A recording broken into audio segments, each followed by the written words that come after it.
With the latest from Washington and with the market reaction. And this latest Trump surprise comes as a federal election campaign reaches its official midway point. The conservatives were talking crime, the liberals talking energy, and the NDP focused on health care. There's a lot to dig into. Power and Politics starts right now.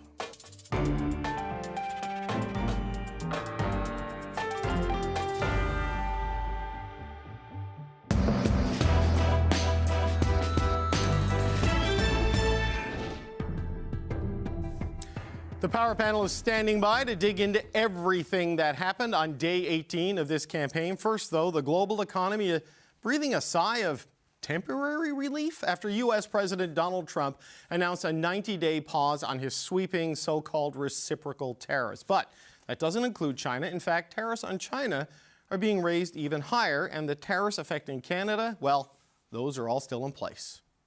I did a 90-day pause for the people that didn't retaliate, because I told them if you retaliate, we're going to double it. And that's what I did with China, because they did retaliate. I think in financial markets, because they changed. Look how much it changed today. We went from, pretty moderate today, but over the last few days it looked pretty glum, to, I guess they say it was the biggest day in financial history. That's a pretty big change. All right, I'm joined now by the CBC's Katie Simpson, who is in Washington, and by our senior business reporter, Peter Armstrong, who is in Toronto.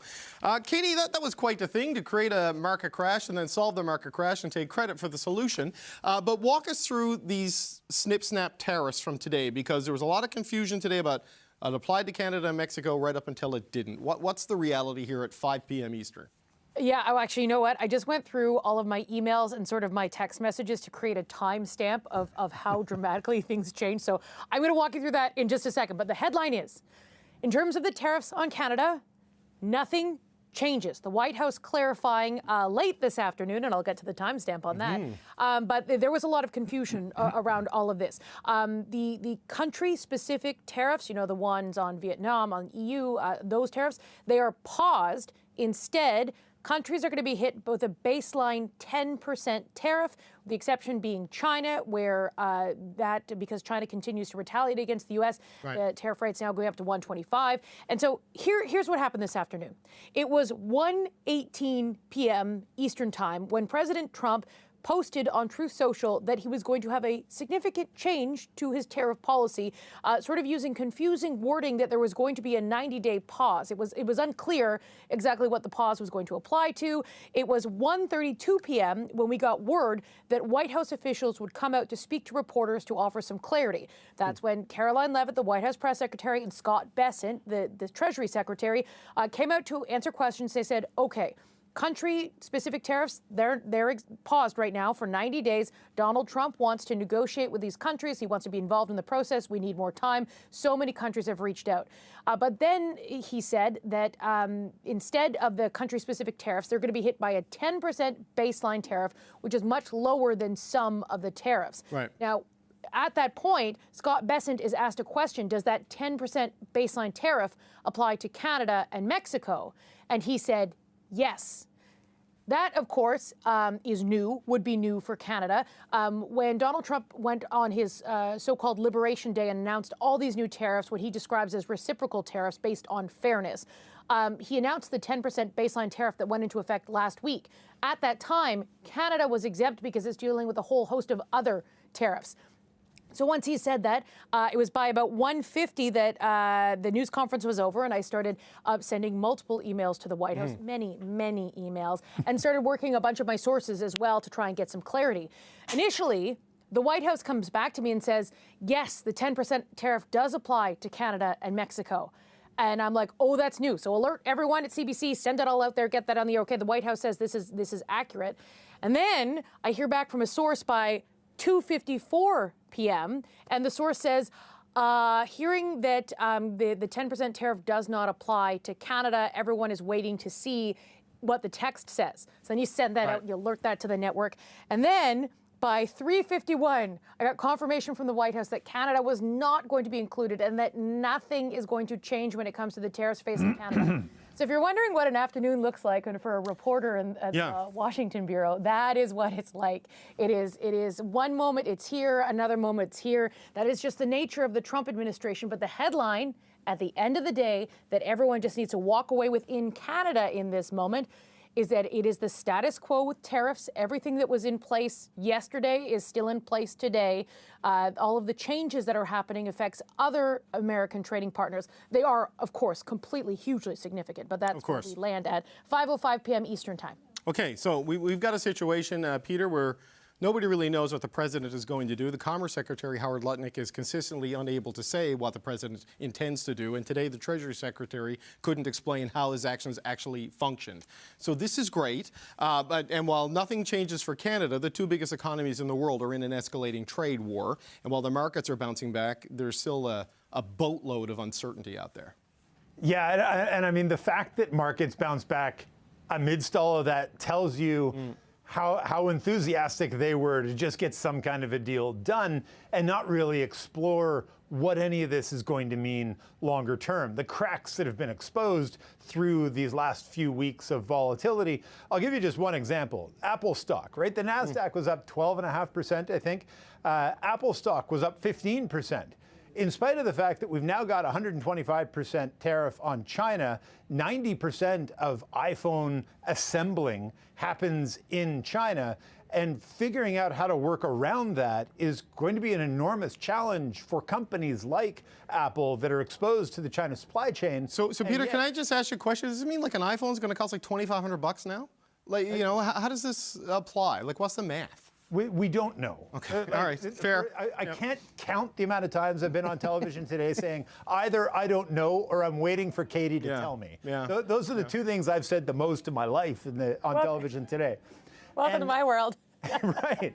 And what this means for an iPhone is a really good question. But think about all of the things that are integral to U.S. tech companies that saw their stocks skyrocket today based on, okay, so now we're into the phase-making deal of this where all the investors thought we would get to, but what that's going to look like going forward, who knows? And as you say, Howard Lutnick is almost always, has traditionally through all of this been wrong on everything. Scott Bessent was the guy that was giving us the sort of straight goods, but then he was the guy telling us that Canada is included in this 10%. At the end of the day, it's one person. It's Donald Trump. And to read through the Truth Media social media posts that sort of launched all of this, like David and Katie, you guys have both covered real live trade negotiations that are written by lawyers. It's complicated. It's jargon to be sure, but it's really specific language. That social media post, I had to read it 5 times before I even really understood what it was saying. Yeah, no, go ahead, Katie. And in the White House today, Donald Trump was asked, you know, when was the moment he decided he was actually going to make this change? He said he'd been thinking about it for a couple of days, but he decided this morning, and that there were no lawyers involved in what he was writing, and that he, quote, was writing it from his heart. He wrote it from the heart. You certainly couldn't tell. Well, you know, I'm out of questions on this stuff. You know what I mean? Like Katie, 90-day pause? Like, do we think this is going to last 90 hours? You know, 90 minutes? You know? So here's an interesting thing, David. So today, as all of this is breaking, Jameson Greer, who is Donald Trump's top trade advisor, Jameson Greer, the USTR, he was actually on Capitol Hill testifying before lawmakers. Yesterday, he was in front of the Senate. Today, he was in front of the House. And as this is unfolding, Democrats are saying to him, did you know this was going to happen? He made no mention of it in his opening statements, did not allude to it in any of his answers. He was very much, he stuck to the largely same answers he had yesterday. He's a strong defender of the tariffs. He believes it is going to be strong economic policy to help rebuild American manufacturing. And he's out there defending the president's agenda. And there's this moment, and David, I would recommend to your team, I probably should have flagged it earlier. It's really interesting tape to watch. There's a Democratic lawmaker who says, and this is a quote, he says, WTF is happening here. Your boss just pulled the rug out from you. How come you didn't tell us? Did you even know this was happening? He's like, well, I knew it was happening, but I hadn't talked to the president yet. And so he just, this Democratic senator went on sort of, I don't want to say a tirade, but went on kind of a tirade about why didn't you tell us? Who is planning this policy? What on earth is going on here? Because basically all of these lawmakers were asking questions about what should I tell my constituents to do because they're concerned that their small business is going to be in deep trouble. What do I tell farmers that are now losing access to foreign markets in this escalating trade war? Meanwhile, he's answering these questions but making no allusion or no reference to the fact that the policies, some of the country-specific tariffs that are causing some significant problems, there's about to be a pause. And so it is sort of very of the moment. Donald Trump prides himself on being a disruptor, on being unpredictable, and in this moment, Donald Trump is living up to that reputation. And I think that is just one thing you can say. Well, look, the penguins of the McDonald Island were right not to retaliate because they're tariff-free today. Peter, final thoughts from you. I mean, where does this go? I mean, the markets bounce back, but this is no way to run stuff. Look, the thing I'm going to be watching going forward is the bond market, because the bond market kind of got dragged into this over the last couple of days, and not to get too deep in the weeds, but the bond market is orders of magnitude bigger and more important and more powerful than the stock market. And it should be in this moment, we should see yields falling and prices rising, and the 10-year Treasury bill from the United States has actually seen its yield rise, which tells you that fewer people are buying U.S. bonds.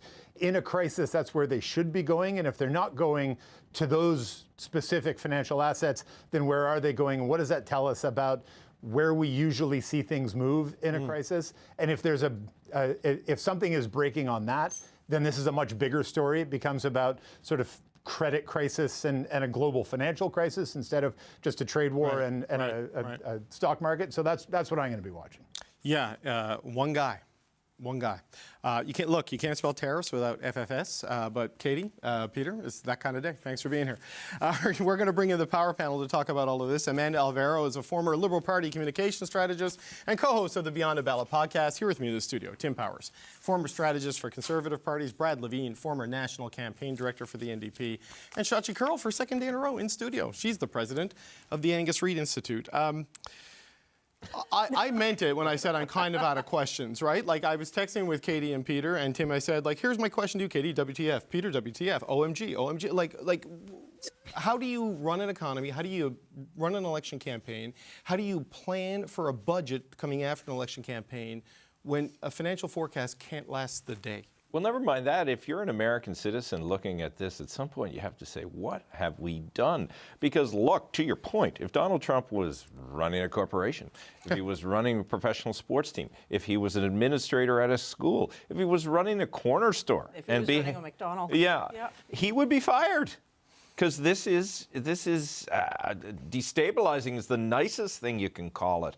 I mean, he wants to make America great again, David, but what he's doing, and all of us work in business, he's making America unapproachable in many ways for many different enterprises. Nobody who is doing business planning for the next 4 or 5 years about where they want to go, where they want to grow, where they want to invest, is thinking they can find stability in America. He's creating opportunities despite what he thinks he's doing for other jurisdictions, because this chaos is not appealing to business, never mind the average human being.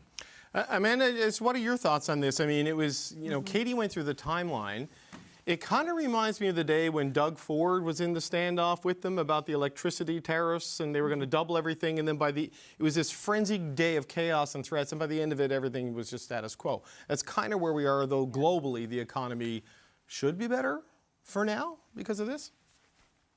I mean, I'll build a little bit on what Tim said. Like, if you think about it, for 75 years, since 1950, since the post-World War II boom, America has steadily built trust in its economy, in growth, in its currency, and all of that has been driven by stability, right? And in 60 days, he has eradicated that trust. They've gone from being a reliable and steady partner to an unreliable and erratic and untrustworthy partner, not to their enemies, to their friends, to their allies.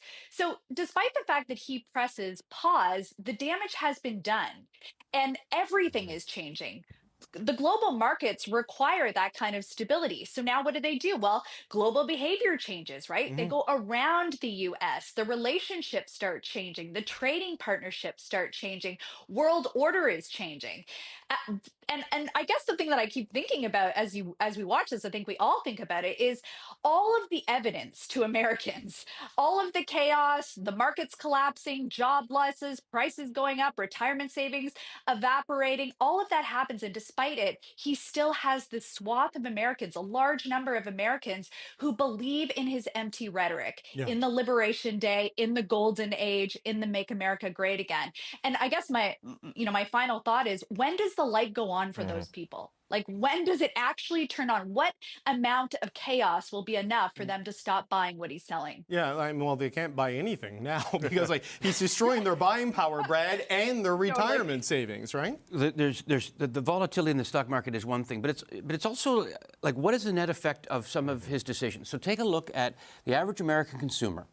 We were joking about the iPhones. iPhones are made in China, and the reason why they are under $2,000, $1,500, $1,800 is because they're manufactured in a low wage non-market economy. Non-market economy. Yeah. Same with sneakers.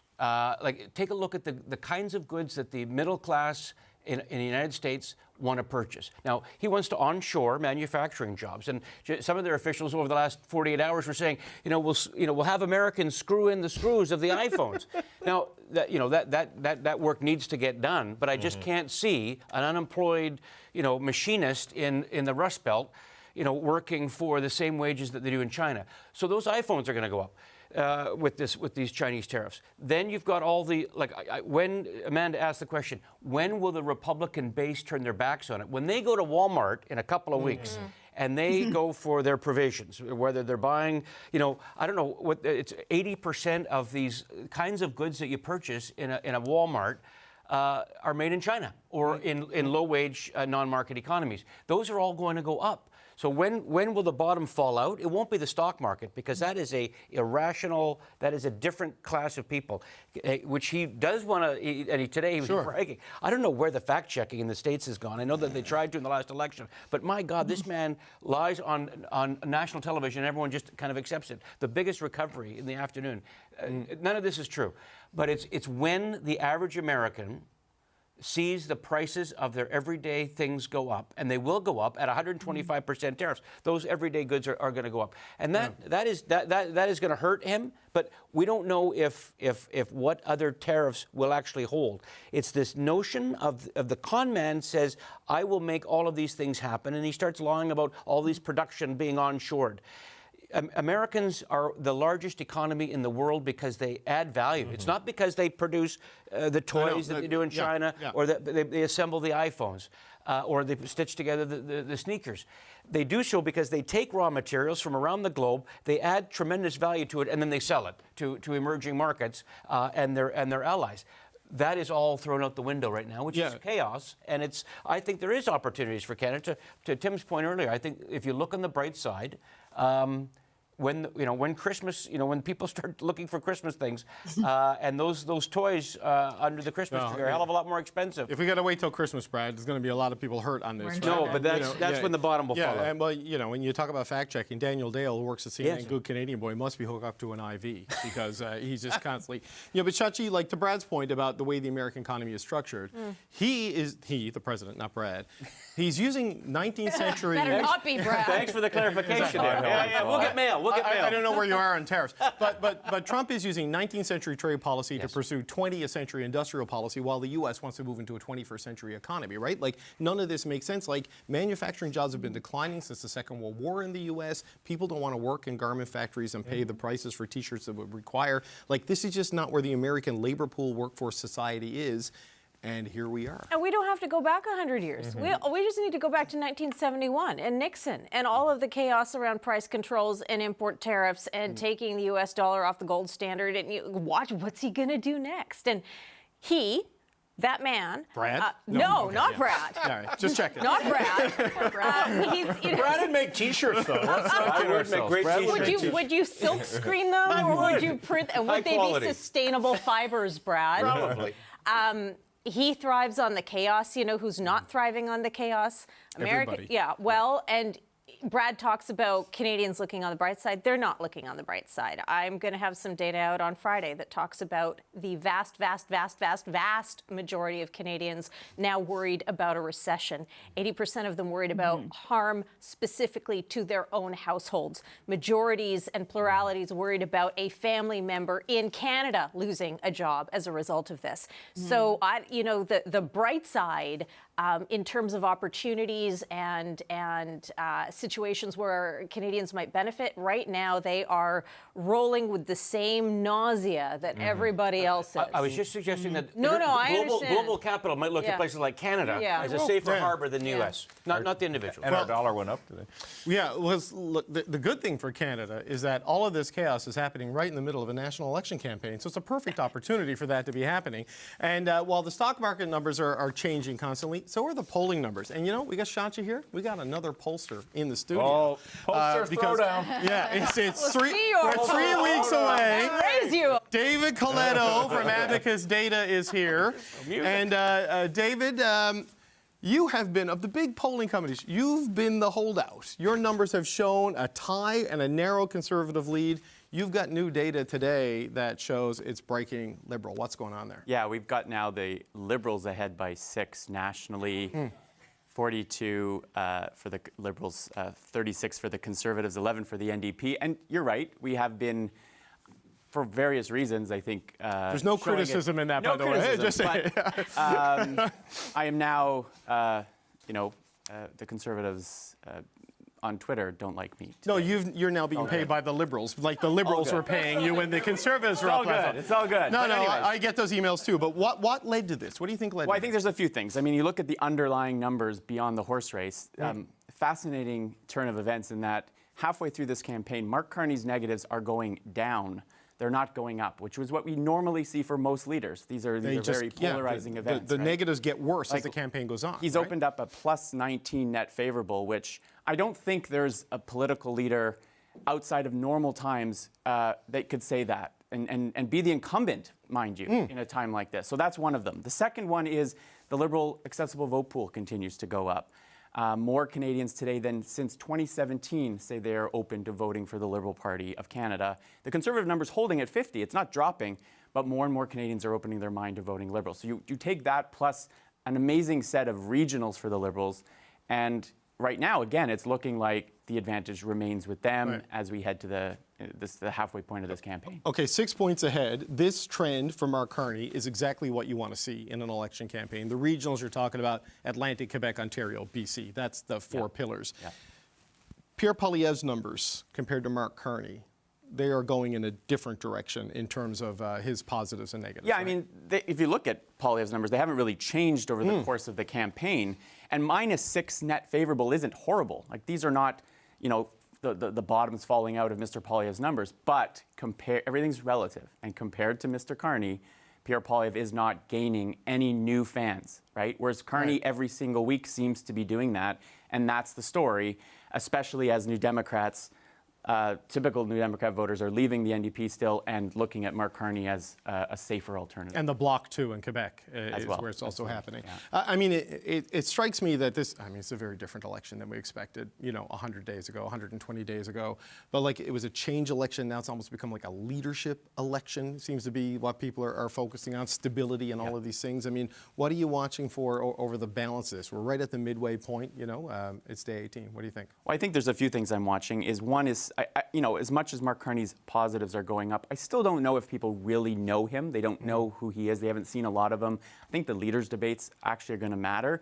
We asked people, are you going to tune in? 6 in 10 Canadians say they intend to watch the English language debate. Another quarter say they might tune into the French language. So that means the potential audience could be larger than it's been in the last 2 elections. And so those could have an effect. And I'm also watching carefully the dynamics of what happened today. This immense amount of uncertainty and volatility. Does that make Canadians entrenched into what they're thinking today, or are they opening their minds for something new? I don't know yet, but it does feel like the longer this goes on, the firmer this Liberal advantage is coming and is becoming. All right, David Coletto, CEO of Abacus Data. Always good to have you here. So we're going to go back to the power panel. Shachi, Brad, Tim, and Amanda. Me and Shachi were talking about the numbers yesterday. Shachi, things are trending. It's all sort of knitting together now that there is this 6 to 10 sort of. We welcome David into the conventional wisdom. We knew he'd get there in the end. David, we trust. There is too much pollster on pollster crime on social media, so I'm not going to let this happen in here. But you know. 3 strikes and they're out, eh? Well, we'll talk about that a little bit later. Mandatory But we are seeing a firm picture of this race at the midway point. Look, still half the election campaign to go. But Shachi, we were kind of talking about this yesterday.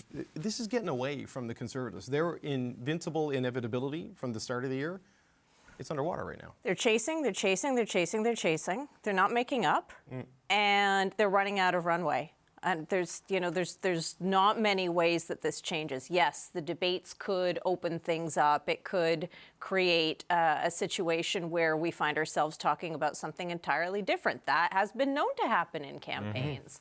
At the same time, it does feel, to an extent, like some of this is starting to solidify. And yesterday I talked about the mushiness versus the solidity. And more and more of the vote is locking in. It is locking in, and particularly that key Liberal vote, right? So we looked for a little while in the first weeks of the campaign, in the run-up to the campaign, where we see these Liberals on a tear, pulling in votes from the NDP, pulling in votes from the Bloc and from the Greens, such that the Greens are, and said, well, but how committed are you? At the beginning of that campaign, it was 40%. It's now sitting at 60% per our polling with those Liberal numbers. If you continue to see that trend, and why are the Conservatives banking so much right now on the numbers at the rallies? Why is that so important? Because they are literally counting every available vote out there to them, probably in a realization that there aren't that many more new votes to sway. So it's like, let's take what you got and run the ball. Take the playbook you have and maximize it. Whereas the Liberals are still trying to figure out what their floor is. The ceiling looks limitless at the moment. It's blue skies. But what does the real floor look like? How many of those people show up to vote? Amanda, for many Wednesdays for the past 2 years, you had to endure difficult conversations about polling. So the floor is yours. What do you think of where things are right now? Because you guys are at extinction levels as 2024 was ending.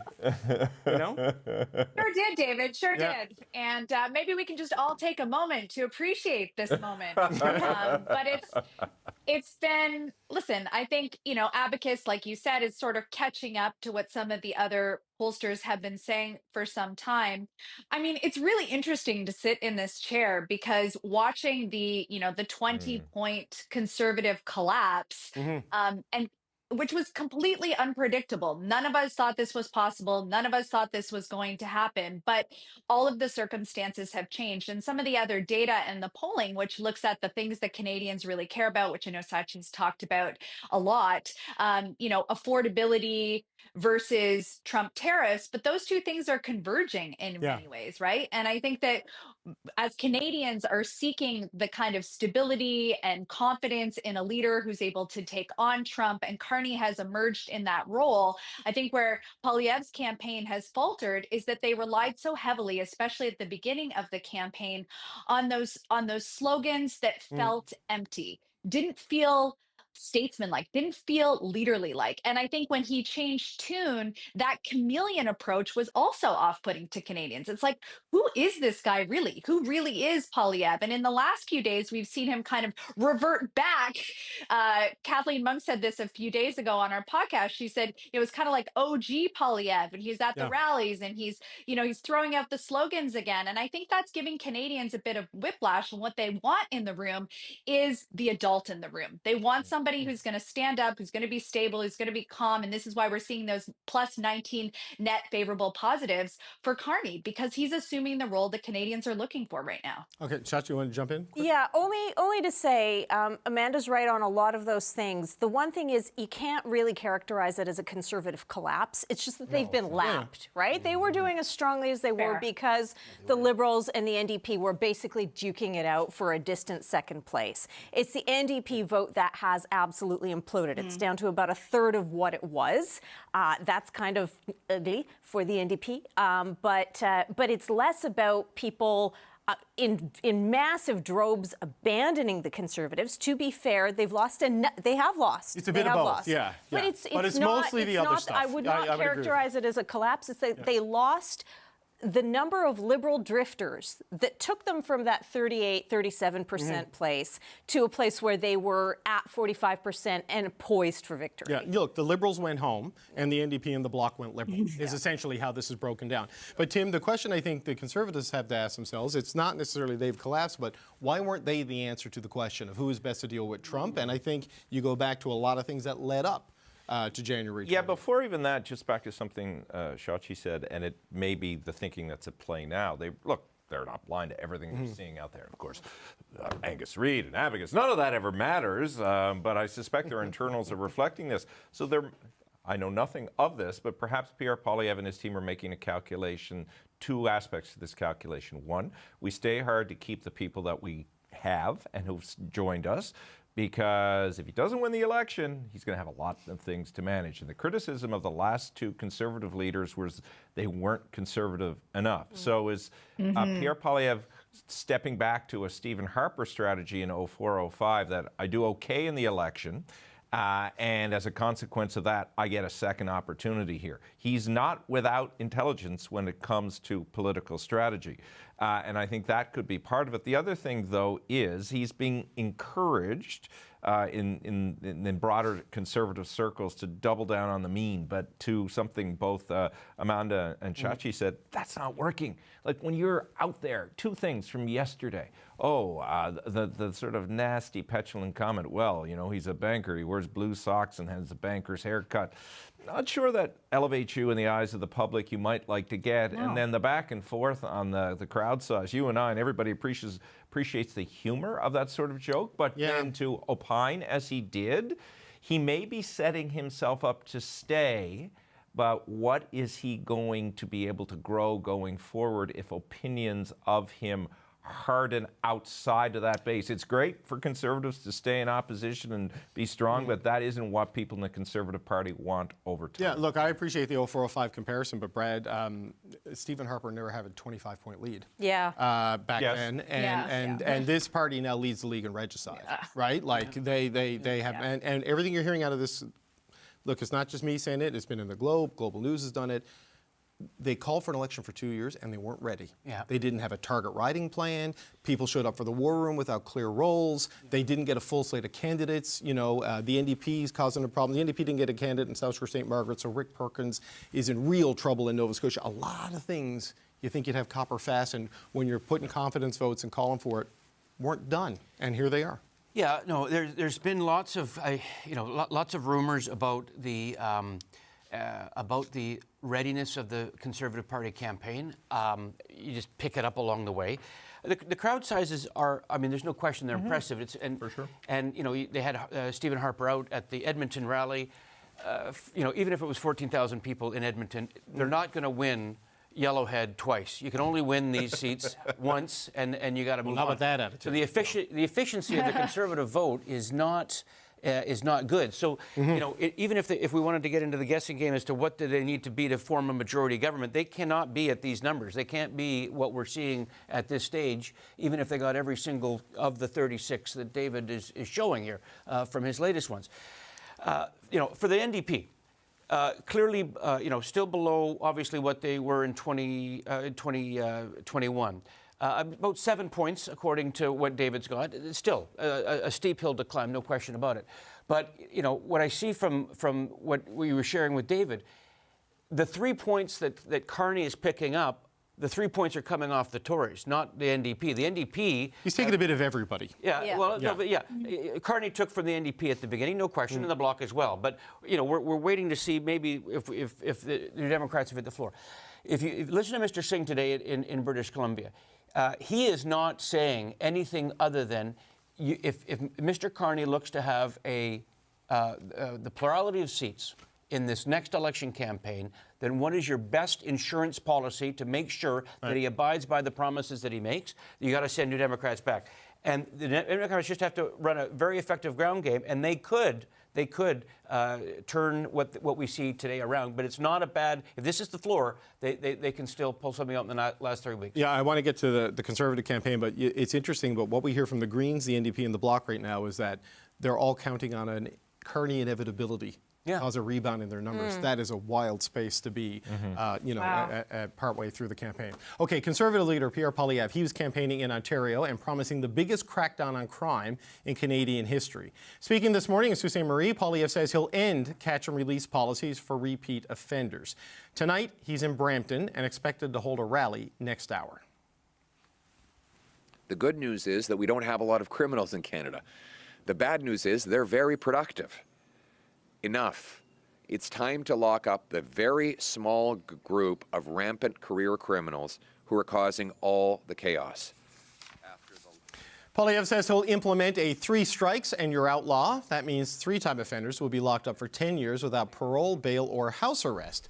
Poilievre has also promised life sentences for human, gun, and fentanyl traffickers.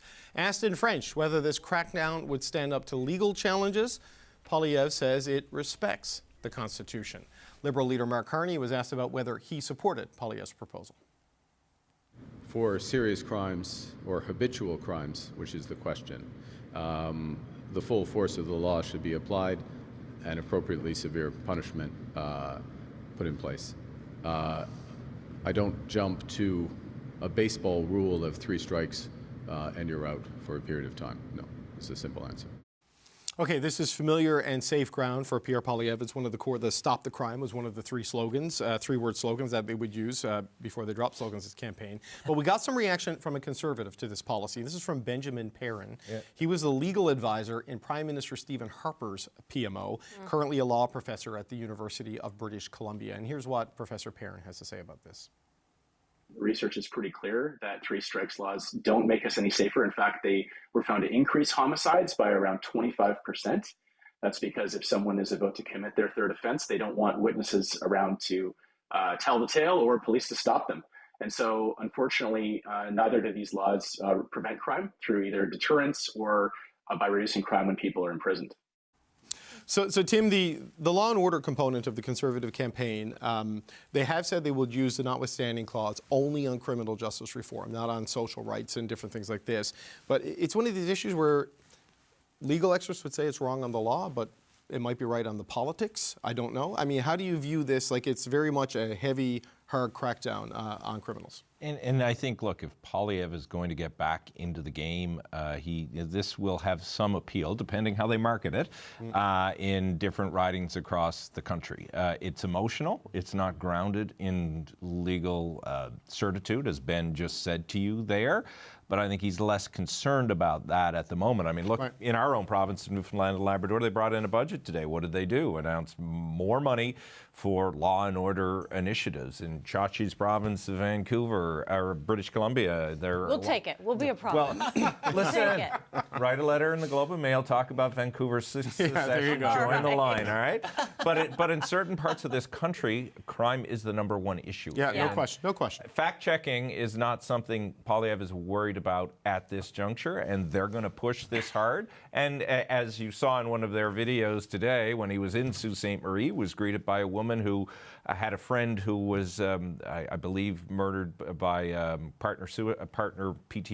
Anyway, intimate partner violence. Thank you, intimate partner violence, and she was very praiseworthy of him. So that it's a vote winner. Whether it would ever come into force of law is hard to say. 3 strikes is like, putting that aside, the issue of crime and public safety, to Tim's point, is not a particularly ideological one, right? Sure. You can be left of center, you can be right of center. If you perceive yourself to be unsafe walking alone at night, if you feel like your person or your family are under threat because of needles in playgrounds or whatever it is, those then become like really conflicted, touchy conversations, you know, particularly for those on the left of center, because on one hand, there's a sense of let's care for people. On the other hand, I'm worried about my kid.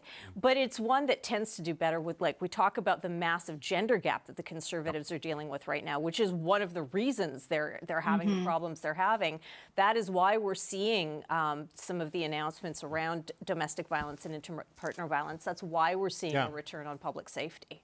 And he's got a rally in Brampton, and Brampton is an area where there is a lot of auto theft in the GTA, and that's one of the key areas. So this is all part of it. I don't know if it's going to enhance the voter universe for Poilievre, because I think those that would put crime at the top of the list probably are already under his column. But it certainly would be a great motivator for those that are already in the column.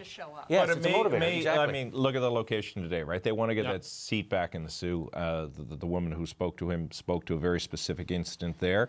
They will use it to target some very specific seats, and that has always been part and parcel of the way the Conservatives run their campaigns. They're not alone in that, but certainly with this particular policy, it's about flipping some seats. Well, and Amanda, with all of the focus on Trump and tariffs and what's happening there, this gets him back on the issue set that got him to the 25-point lead in the first place, and it gives him a chance to litigate sort of for key battleground seats, Lower Mainland, GTA in particular, what they perceive as the failures of the Liberal government on this stuff. Yeah, I agree with that. But I do think that the best line of the panel so far is that fact checking is not part of the campaign strategy. I thought you would now. like that because the polls have been so low. I've given that one to you today. Which is both terrifying and accurate. Yeah. I think, listen, I'll agree with a lot of what has been said. I think that this is an appeal to the base. It's an appeal to part of the base that is probably slipping right now. I think it is appealing to women voters in the conservative base as well. The problem with these kind of announcements is that it's true that this would be well regarded among a certain set, maybe a lot of voters, but the channel keeps turning away from these issue-based announcements into the thing that Canadians are most worried about right now. Not that they're not worried about crime. It's just that when Trump he hijacks all of these announcements, and the tariffs hijack the announcements. So these, slogan-based, unfact-checked announcements where Poilievre would have gotten a lot of mileage at a particular time, they tend to just kind of come and go. They're like one-hit wonders. So the real job for the Conservative Party is making some of this stuff stick for more than just one day. How do you get momentum around some of these issues that were very popular, not just with your base, but could drive headlines? How do you get them to stick when you're dealing with some of these global matters that are taking the priority? Right. Okay. Look, I want to get to the Liberal campaign because Liberal leader Mark Carney, he continued to campaign for, am I reading this correctly, Western Canadian support today. He was in Alberta because this morning Carney visited a Conservative-held riding in Calgary where he announced an energy policy. Tonight, Carney is in Saskatoon, a city that hasn't elected a Liberal MP in more than 30 years. Under my leadership, it's time to build big time. Today, I'm announcing a comprehensive new approach to make Canada the world's leading energy superpower. Carney is promising to make it easier to develop all of Canada's energy resources, including oil and gas. And one single office would decide on major projects within 2 years. The CBC's Catherine Tunney is traveling with Carney's campaign. Catherine.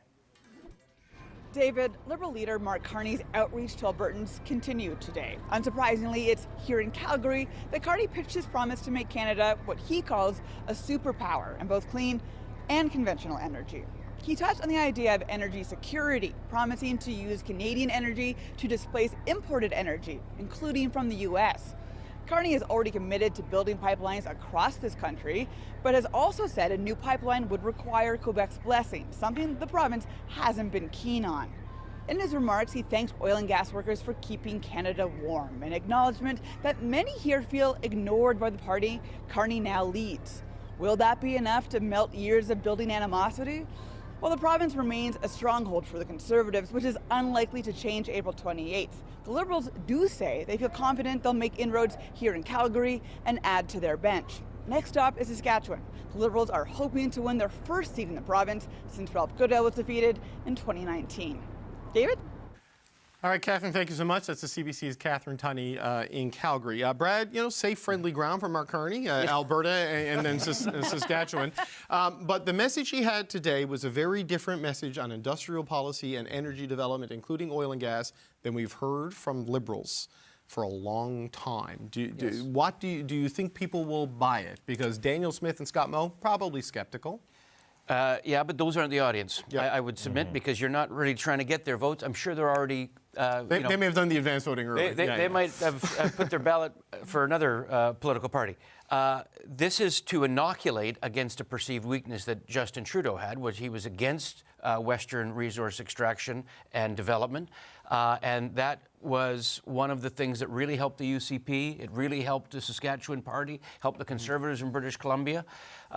Being anti-Trudeau. I mean, there was a time just within the last 18 months where everyone wanted to run before Trudeau left so that they could run against him and not their provincial competitor. So what Carney is doing is saying, I'm not like my predecessor. It's an inoculation against, and it's not just that, we have to understand that resource extraction in Western Canada is not an issue that the Conservatives get to own by themselves. New Democrat governments have been working on policy when we governed in Saskatchewan, Rachel Notley in Alberta, successive governments in British Columbia. There are more environmental policies in some of NDP provinces in the West than maybe under the UCP, but the Conservatives don't own oil and gas extraction. Now, if you want to get rid of U.S. imports on oil, then the one thing that you need, and we're going to have to come to terms with this as a country, if that's one of our united goals, is we're going to need some pipelines. Because right now it is way faster, way cheaper to bring up oil or natural gas from Pennsylvania into Toronto than it is to bring it in from Alberta or British Columbia. But, Tim, maybe it's an inoculation against the criticism of Trudeau, but it's also about purely Western resource development, but it's also the criticism that there was no economic focus from that government, certainly not on industrial policy, and Carney's trying to move it front and center. Now, I don't know if this will actually get the oil and gas sector going, but he's talking about it in a way that on its face seems a lot less hostile. Well, first of all, I think you should get Amanda's camera to zoom in behind the trees there, and you'll see Stephen Guilbeault tied up with a rag across his mouth so he's not out. He's not in Ontario. Yeah, well, maybe they put him in Ontario and Amanda's back garden to keep him safe and away from the fold. I mean, it is fascinating, right? David, also in that poll, asked Canadians who they're crediting for the carbon tax relief. It's Mark Carney by a mile. Yeah. Mark Carney by a mile. So if that credibility is transferable to this, at least as Brad says, in the rest of the country, that's probably a win for them. Now, look, the Conservatives are pushing back hard on this, but like every one of their other pushbacks at the moment, it doesn't seem to be denting him. And it's fascinating as well, of course, as it relates to this, because this is a big issue for Conservatives and Conservative voters, particularly in the East and in Alberta, but they have most of Alberta locked up, one would think. What's he going to do when he's in Montreal? He being Pierre Poilievre on that debate stage in French and English. How does he handle that particular issue there as well? I think he's going to try to drive Mark Carney down so low in Quebec, the Bloc come up and limit seats, because that has to be the play for them in Quebec, don't you think? That has to be the play, but Pierre Poilievre, and Chachi can correct me if I'm wrong here, is the least popular, I believe, of the federal leaders in Quebec. So who knows how successful that will be. But like everything else from Mark Carney at the moment, the man has both Teflon and is walking in the air. It's quite an amazing thing. As much as the Conservative fall off is and the 20-point lead disappears, even with the Trump interventions, Mark Carney has been blessed with a set of circumstances and luck that I haven't seen a political leader have ever. It's quite a thing. Even that halo effect, more than half the country's giving him credit for dodging that bullet on the tariffs. And it's like, really? Sure. Okay. Yeah, I know. Sure. It's correlation and causation, right? They're all just flying around. It's all good. But on the pipelines, too, it's fairly low-hanging fruit in this moment because the tariffs have focused people who have either not been paying attention to these issues for so long. Where's climate change in this election? It's not even in the top 5. It's basically tied up behind the tree with Stephen Guilbeault there in Amanda's garden. So there you go. It's a busy tree.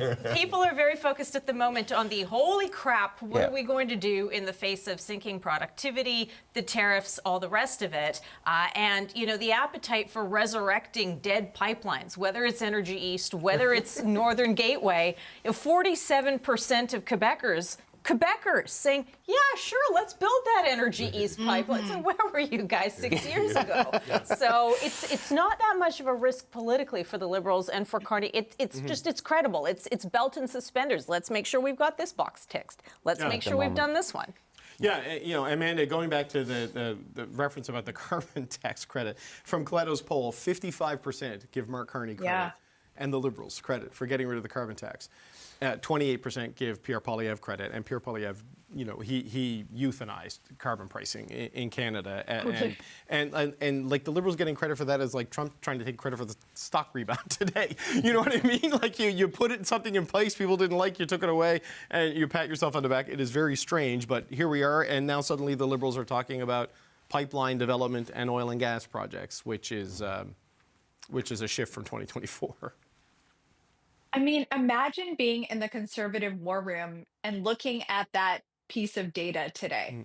They literally campaigned on that issue for 2 solid years, day in and day out, and somehow Carney gets the credit for it. So the truth is, if Trudeau had tried to make this announcement today, it would have fallen flat. Yeah.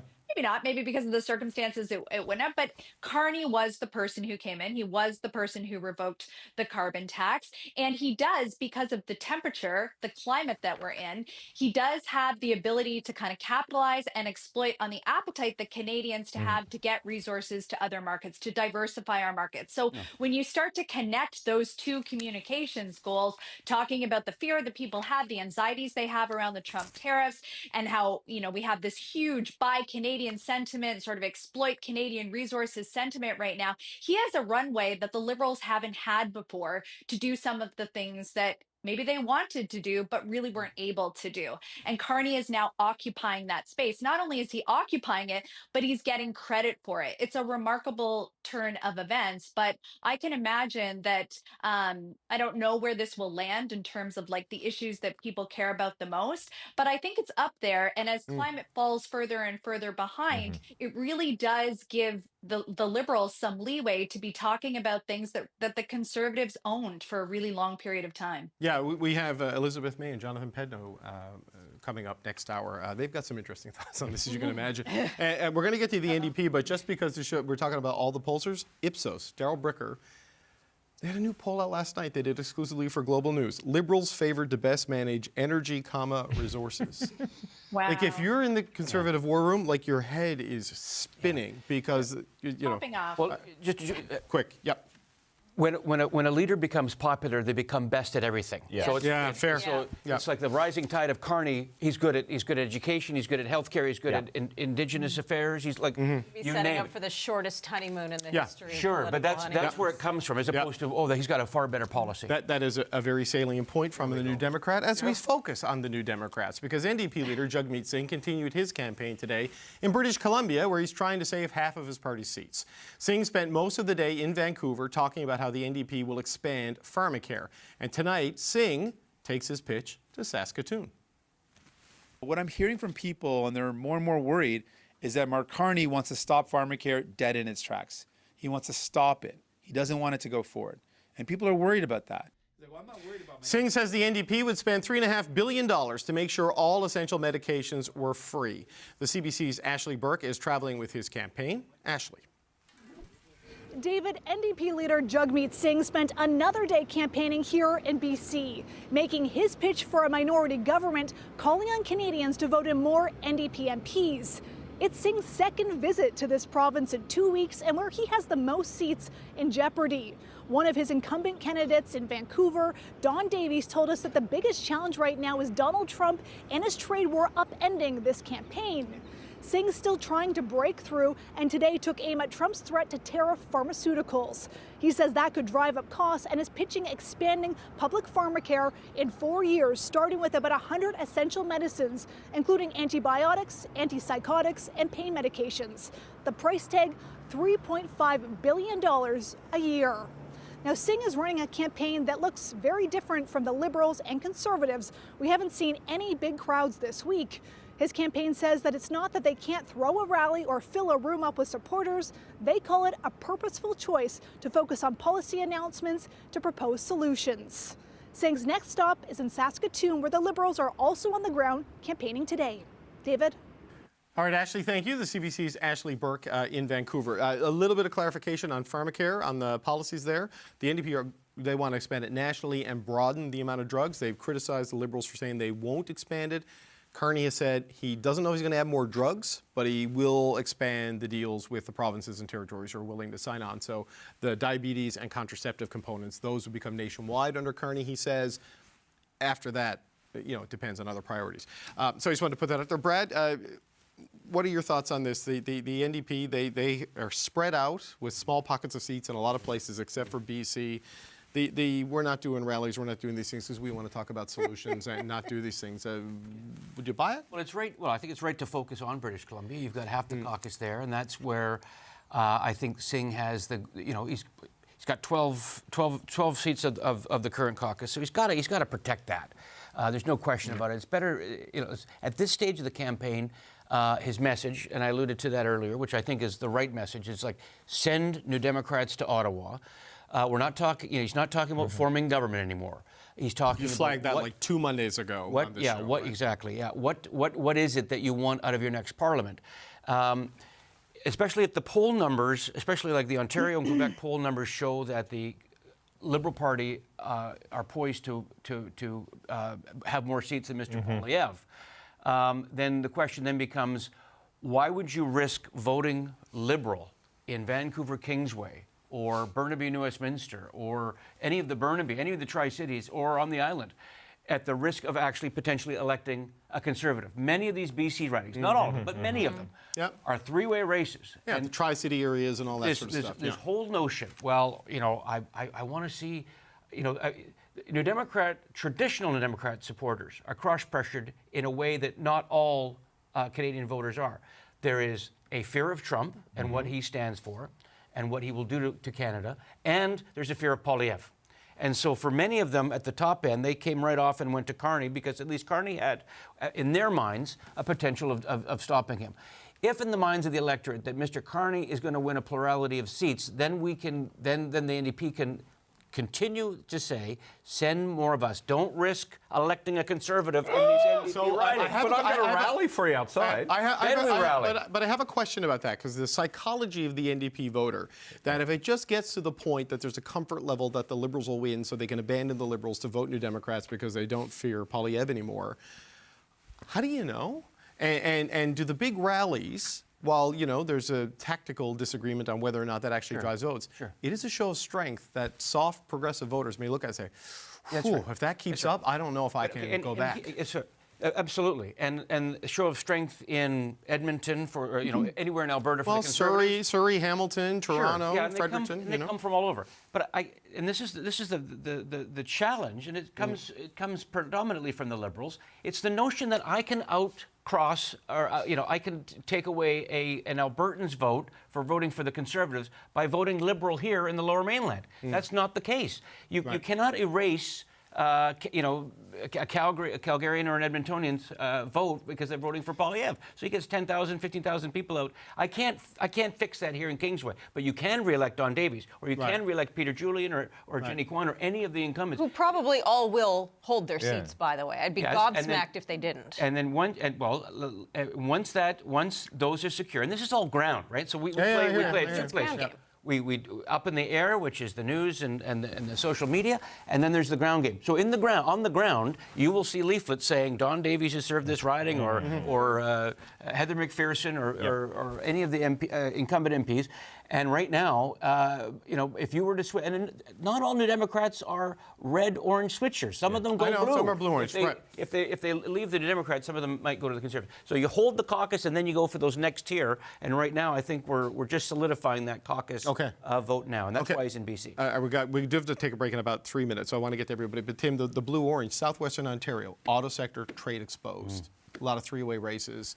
If the NDP keep going down there, a lot of that could go Liberal. Like, it changes the Ontario electoral calculation quite substantially. Look, Brad was part of the orange wave, but we could be heading for the orange washout here. And there's a reason why Mr. You've been working on that all day? No, I read your book earlier and I fell asleep, and then I woke up and came up with this. Then watch the movie. You'll learn more if you watch the movie. In the movie. Right, let's go. Where's the love on Wednesdays? My God. Here's the point. If Mr. Poilievre is having trouble connecting with his message, what is Mr. Singh's message that is resonating right now? He doesn't have the partner he had, right? So he goes to St. John's last weekend, a seat they could win, a seat Jack Harris had, Mary Shortall, she's a strong candidate. and he's promising everybody will have a doctor by 2030. Nobody believes that, and nobody believes Mr. Singh can deliver that. So while he may have aspirational messages and to their credit, they delivered on some things before, but nobody believes that can happen right now. It's like Mr. Singh is also fighting an election for Mr. Trudeau as his opponent as opposed to Mr. Carney. Right. Okay. Shachi, on this, the splits, I mean, official party status is goal number one right now for the NDPers that I talk to, and they're not sure. They think so, but they're not sure. I mean, what do you think? If they eke it out, it's on the strength of those incumbent MPs. Yeah. It's not on the strength of Jagmeet Singh. So you were around for that 2011 Orange Wave. That was so much driven by the strength of Jack Layton. What's been going on with Jagmeet Singh? We don't talk about him anymore, right? Like his unfavorable numbers have been on a 2-year decline. 40% of the NDP's own base back in December, and that base was a lot bigger back in December, said they thought the party would be doing better if Jagmeet Singh was not the leader. That's NDP voters talking about their own leader. So this is a structural issue at the top with the leader who has been struggling to punch through on messaging, not just in this campaign, but for the last little while. And so, wherever it lands, official party status, not official party status, I think you're going to see a reckoning quite clearly after the election around what next and whether the NDP. Yeah, Amanda, we're going to give you the last word. It's almost Shakespearean, that supply and confidence agreement and the refusal to vote non-confidence kept the Liberals alive long enough to change leaders, rebuild, maybe win, and maybe destroy the New Democrats by forcing them to single digits if things don't change. It's anyway, what a weird year it's been. Your last thoughts on this?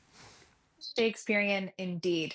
I think we always get to a point in the campaign where we start talking about things like strategic voting and how we're going to keep things alive. I think the NDP is thinking about saving the furniture right now. I think they're thinking about, how do we keep official party status has just been discussed. And I think Jagmeet's days are numbered. I do. And I think a lot of people agree with that.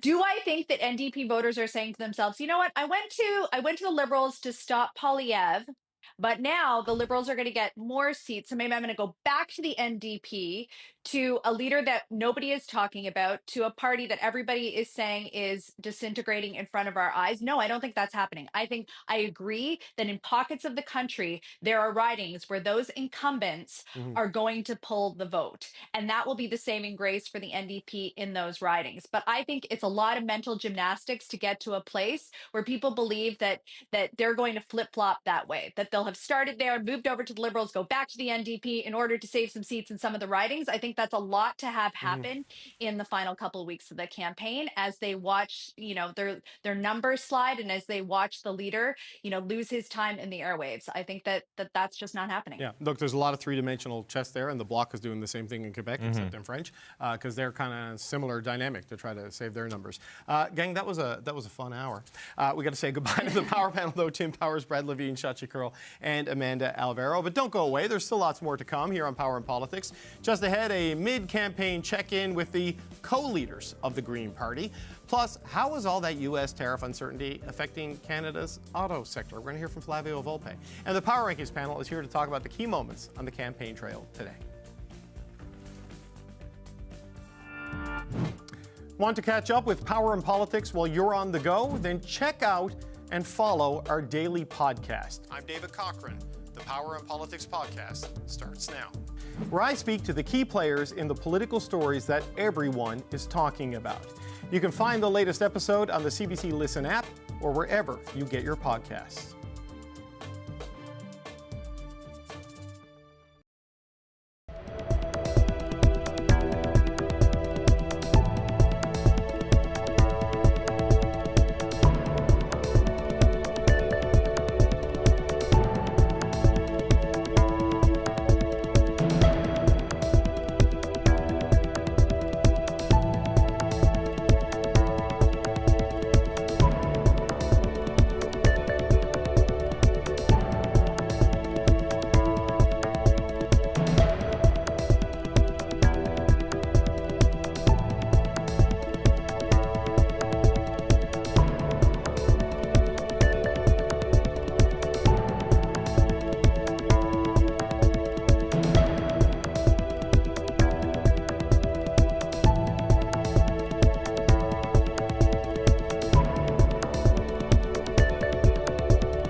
The Conservatives and Liberals are continuing their battle over which party can boost Canadian energy. Today, both leaders presented themselves as champions for oil and gas.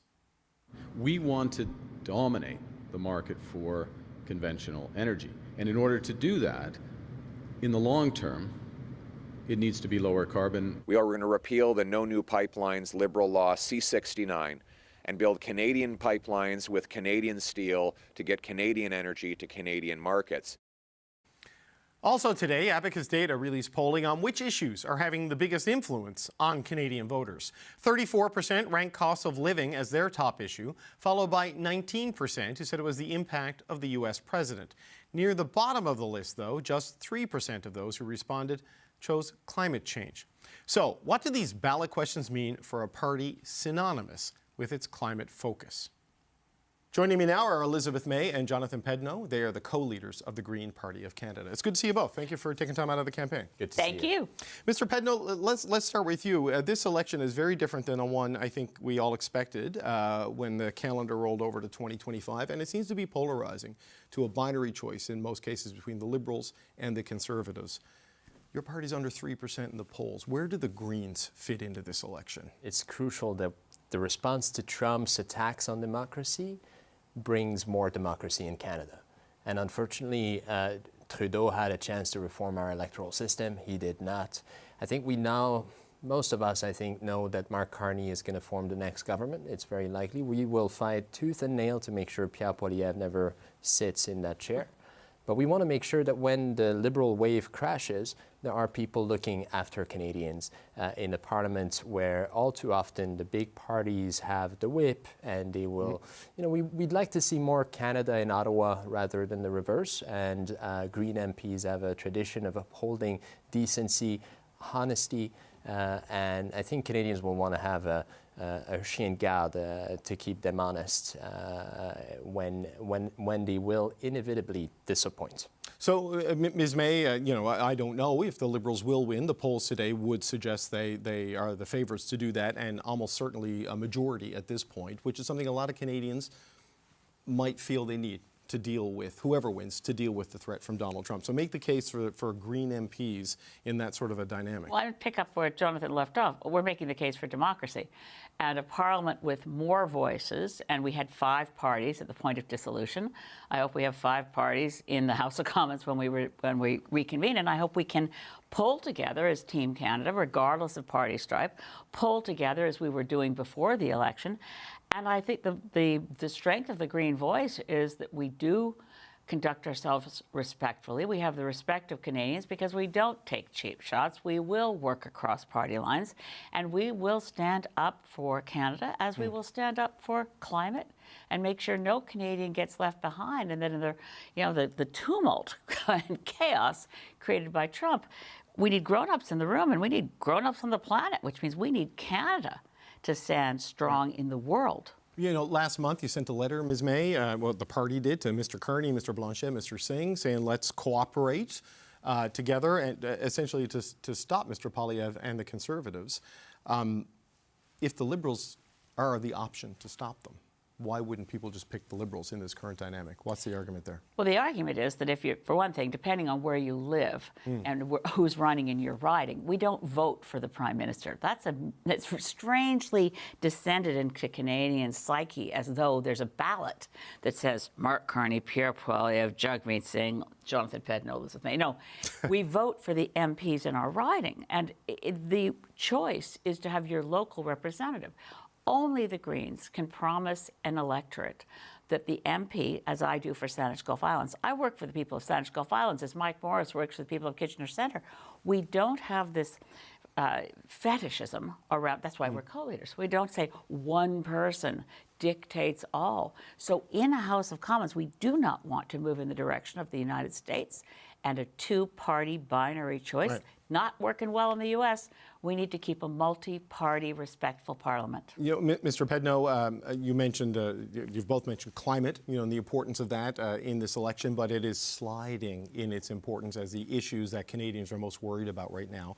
What are your thoughts on the I don't want to say sidelining, but the diminishment of climate as a forefront issue in this campaign as people worry more about Trump, they worry about the economy, they worry about resilience, and they worry about the cost of living?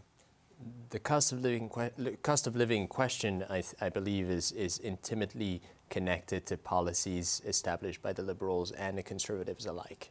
We've had governments that have been taking our public money and pushing it into the pockets of corporations or sectors like the oil and gas sector that's owned by foreigners to the large majority. We want to shift that to make sure that Canadians can afford to live in this country, that this country can live up to its promise of not leaving anyone behind. And that's not what we've seen from previous Liberal or Conservative governments. The things I'm hearing from Mark Carney or Pierre Poilievre about having to tighten our belt right now is not what I think this country needs. We need to make sure that every single Canadian has the opportunity to thrive in this country, and we need to make sure that Canadian manufacturing and the creative sector that we have in this country is well supported to face what's happening in the United States. Well, the economic shock being unleashed, though, by the United States, whoever wins may not have a choice, right? Depending on what happens to your revenue streams and your financial situation and your core industries. Like if the auto sector goes down, oil prices keep tanking, you're going to have a revenue problem as a government. Well, right? we're really pleased to announce here tonight that we're the first party where the Parliamentary Budget Office has gotten through and published on their website the things we've asked them to cost. So, for instance, yes, but financial projections and revenue projections in the age of Trump and tariffs and what's happening, they're very stale data very quickly. Yes, except that we asked the question, what can a government afford to do? And that depends, as Jonathan's saying. Successive governments have shifted the tax burden from largely where it was coming on corporations decades ago to individuals. We're looking at alleviating the burden on individuals, shifting where we find our revenue. So it is relevant to know that a 0.2% tax on financial transactions will yield $54 billion to government revenues. So that means we can stop taxing people in the lowest tax brackets, remove income tax altogether. Canadians need to be protected in times of economic uncertainty. We need to protect our natural resources for Canadians' value. No, look, I understand fairness in the tax system, but Mr. Pedno, my point, I guess, was that if you get to an economic shock where unemployment is 10, 11, 12, 13%, all of the economic assumptions disappear. Which means that the government needs to invest. We've had this in the past. Right? We've had the Great Depression, government stepped in, and we invested in massive infrastructure programs throughout the country to build the Canada that we now enjoy. It is crucial that our government is able to do that. I think there's enough, and there should be enough trust in both how much knowledge and entrepreneurship there is in this country to know that Canada will continue to remain an economic powerhouse in the world. We have all the resources, we have all the talents, and none of the chaos that's south of the border. We could become an alternative to the United States when it comes to the production of critical technology that the Europeans or our Asian friends in Korea, Japan, and Australia will not want to buy from the United States because it is turning into a country that is attacking democracy, that I think a large number of people will start to fear in the same way that they fear China and Russia. And Canada could step in, but that will require significant investments from the government, and that means we need to grow our revenues. Yeah, it's a definite inflection point. So on the revenue growth, the two leading parties are talking a lot about industrial development, critical minerals, and conventional energy, oil and gas. The Conservatives are talking about wiping out carbon pricing essentially as it exists, like not just the consumer carbon price, the industrial carbon price. Mr. Carney not going that far with the Liberal pitch, strengthening the industrial price, but the consumer carbon price is gone. His pitch today, just starting with you, Mr. Pedno, is you can do fossil fuel development, you can do pipelines, you can reduce the upstream emissions to make it a more lower carbon barrel, have the economic development that provinces like Alberta and Saskatchewan want, and people feel left out if they don't get it, while still moving towards a net zero economy by 2050. How do you view that? Clearly not. It's not possible. The science shows it, but more importantly, we continue to subsidize an industry that's owned at 70% by foreigners, most of them in the US. Do we want our public money to continue to stream into the pockets of Americans south of the border? I don't think so. I think we want to make sure that our every single public dollar spent by the government of Canada benefits Canadians, first and foremost.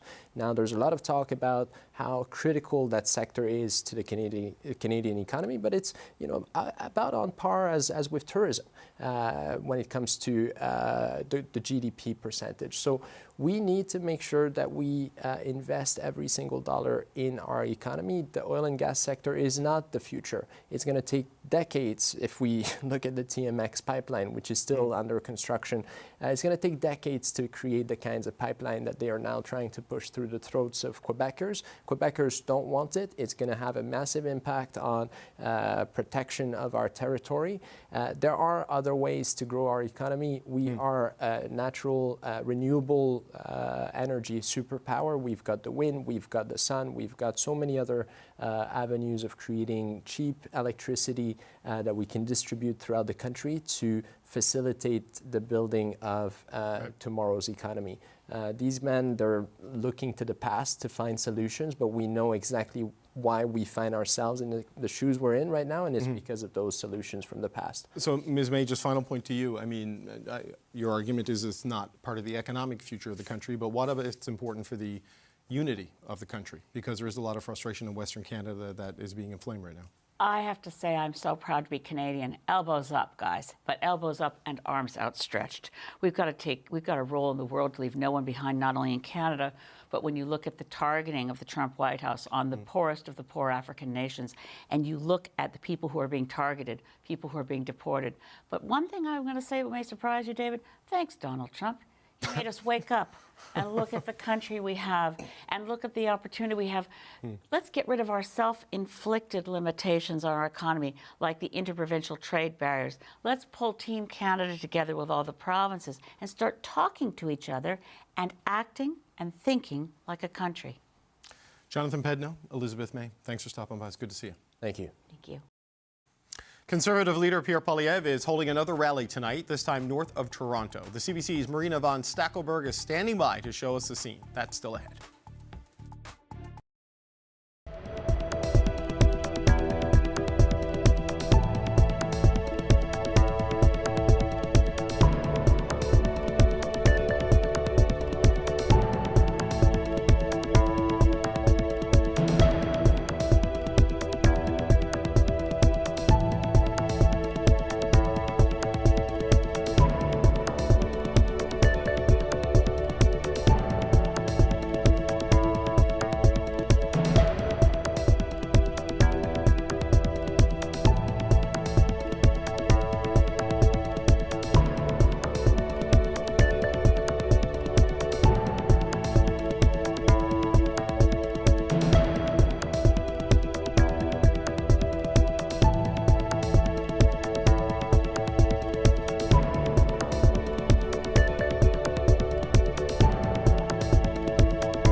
U.S. President Donald Trump announced a 90-day pause today on his sweeping so-called reciprocal tariffs.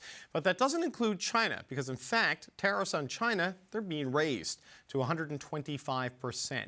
And the tariffs affecting Canada, well, they're still in play, including the 25% tariffs on autos. We have more car manufacturers, Roger, coming into our country now. Speaking of cars, we've never seen anything like it. And they're coming in because of the election, but they're coming in because of the tariffs, because they don't want to pay 25 or 50 or whatever it may be. They don't want to pay that. They can't pay that. We had 3 cancellations in Mexico, building a plant. They're all coming into the United States. Canada, they're coming in. From China, they're coming in from everywhere. Flavio Volpe is the president of the Automotive Parts Manufacturing Association and a member of the Council on Canada-U.S. Relations, and he joins me now. Flavio, good to see you again. A lot of confusion today, but bottom line right now is nothing extra on top of what's already hitting your sector, with the review of the parts due by May 3rd still ongoing, correct? Yeah, it was a lot of noise today, and I think Katie did a great job at the top of the show to say, hey, look, a whole bunch of stuff, and then nothing. A few things. We still have the automotive tariffs. We still have tariffs on automotive parts on May 3rd, which is a really, really critical piece. And we still have steel and aluminum tariffs. And, you know, for all the people last week who said, look, Canada's done relatively well. We got lower tariffs, which was a strange argument to make than everybody else. Well, all of those everybody else have a 10% tariff. And in Canadian auto and steel and aluminum, we are looking at 2.5 times that, or 4 times the profit margin of the companies that operate in it. Yeah, there were no extra tariffs last week, but there was a contagion in the markets. Oil prices have gone way down. Global growth, the bond market is recalibrating. There's been a lot of disruption. What we do have today, though, Flavio, is as of midnight last night, or 12:01, Canada's retaliatory tariffs for these auto tariffs came into force. And we're trying to bring in this tape, as Howard Lutnick, the Commerce Secretary, said something today. He said, if Canada decides to keep the retaliatory move, which I suggest, having watched how it went with China, it would be a really, really bad choice. So the hit back that Prime Minister Carney announced on autos, they're suggesting drop it or face more.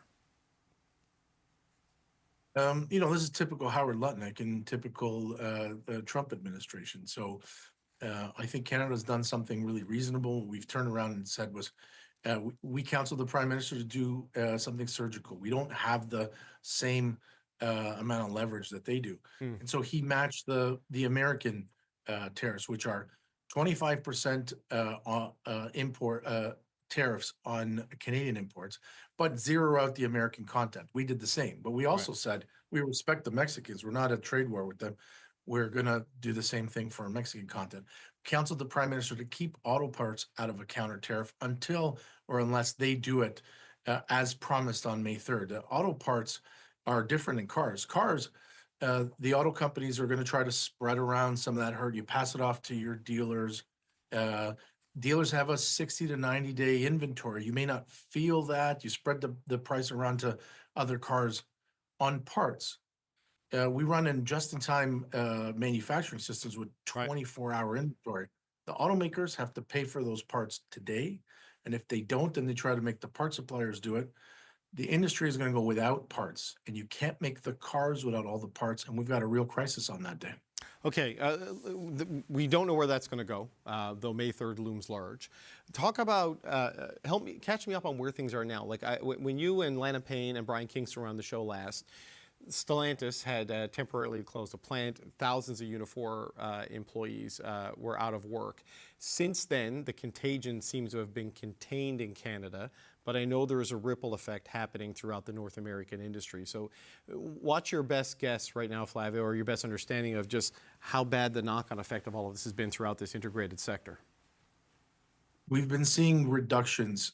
So you see some closures, you know, up and down. Warren, Michigan, Toluca, Mexico, Windsor, Ontario for Stellantis. But we're seeing companies like BMW in their Spartanburg plant down in the Carolinas saying, okay, look, we haven't closed the plant, but we're going to reduce production by 750 vehicles a day. Well, that's, you know, usually you make 1,000 vehicles a day. We're seeing same things happening at Volkswagen plants. Automakers are having emergency meetings with all of their suppliers to say, look, we've got a task force in place to try to mitigate the tariff hurt. Bring us your proposals on how we might be able to source from your American plants if you have them, or your proposals on how you can do this by helping us mitigate tariffs. Ultimately, the average price of an American vehicle is $48,000 last year. Half of the vehicles bought by Americans were imported. Those are going to cost $60,000 with a 25% tariff if the tariff is imposed on all the other areas. But on the half that are made in the U.S., there's $6,000 of additional cost that comes from parts tariffs that they can't pass on. The automaker has to take it and has to take it on that day. And I know we always say, well, let's see what happens on May 3rd. Well, what we have in writing is on or before May 3rd, all those parts that come in from Canada and Mexico will be tariffed. Right. We've seen U-turns from the president, but hard to plan in a business that the guy who's putting the gun to your head didn't put one in the chamber, or is going to laugh and pull it back. It's a really tough way to plan production, and it's made everybody in the business across the continent very nervous. All right, Flavio Volpe, always appreciate the time on these chaotic days. As Flavio Volpe with the Automotive Parts Manufacturers Association. Thank you, sir. All right, well, Conservative leader Pierre Poilievre, he is in Brampton tonight where he's set to hold a rally. It's becoming something of a fixture in his campaign, and the CBC's Marina von Stackelberg is there outside the rally site. So, Marina, you've been on the scene for a bit now. What's the vibe at this latest Conservative rally site? Yeah, I've heard these often compared to almost like a rock concert, and it feels like that this evening as well. I'm out in the parking lot outside this convention center. People are trying to find parking spots. There's quite a lot of traffic. And this has really been, like you said, quite a fixture for the Poilievre campaign. These have become almost a nightly occurrence. And kind of like a rock concert, you have some of the same issues. So there are lineups. There are issues with service sometimes inside these venues where cell phones don't work because there's just so many phones. There's merch tables. I was in there just a few minutes ago. People were lining up to buy Pierre Poilievre merch. I'm hearing a custom song that was apparently made. It's basically saying "Bring It Home" on loop, playing behind me. So it's very much like a concert vibe. People coming in and out of these are very pumped up, especially when they leave. I've been speaking with experts as well about these kind of rallies, and they say, this is meant to really excite the base, to show some momentum, but in reality, this is not really for people who are undecided voters. They're not the people that are going to be showing up to one of these rallies. Now, I will say I have spoken with some people who came because they wanted to hear from Pierre Poilievre directly, and that's kind of the way they're doing this, right, is you can come to one of these things and hear from him, right from him. I spoke to one guy who, he said he's voted for other parties in the past, and after seeing Pierre Poilievre speak, he decided he wanted to vote for Conservative. I also spoke with people that came because they heard it was happening, and it's kind of like when, that band's in town and you might go and see what you think of them, and, they left saying they decided they didn't want to vote Conservative. So it's definitely become a big part of the campaign and something that is kind of happening very regularly here, including here tonight in Brampton. Well, Brampton is key, right? I mean, if the Conservatives are going to win, Marina, they need a big breakthrough in Ontario, and it's those ridings around the 905, along with southwestern Ontario, that's where it's got to happen, right? Yeah, and that's why we keep seeing all the leaders come through this area. I was with the NDP just a couple of weeks ago. We were coming through this area as well because these seats are just so important. Pierre Poilievre talking today about crime, his ways that he's going to deal with issues of crime in the country. Obviously, around the Toronto area, these are very important issues as well. But it's interesting, too, because his message, like I've seen some of these rallies, I've been to quite a few now, the message is always very much the same. It will be tweaked a little bit depending, but it's very much this kind of key message that the Conservatives have been keeping on, which is affordability, cost of living, lowering taxes. I actually asked the party if they were going to comment today on this latest Trump tariff threat. We haven't heard back from them. And so, Poilievre was actually asked about that at one point as well and said, no, Trump was an issue, all of these issues affecting Canada were an issue before Trump. They will be an issue after. And so he's very much focused on this message, which many people have come here to see tonight. Okay, Marina, thank you so much. That's the CBC's Marina von Stackelberg in Brampton, Ontario. Well, look, we all got Trump tariff whiplash today as Donald Trump hit pause on his so-called global reciprocal tariffs. I did a 90-day pause for the people that didn't retaliate because I told them if you retaliate, we're going to double it. Up next, the Power Rankings panel is here to talk about what all of this means for the federal election campaign.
Welcome back to the show. It's time now for our daily Power Rankings, our look at who is up and who is down on Canada's political stage. Today, I'm joined by Stevie O'Brien. She, of course, is a former Chief of Staff to Liberal Cabinet Ministers.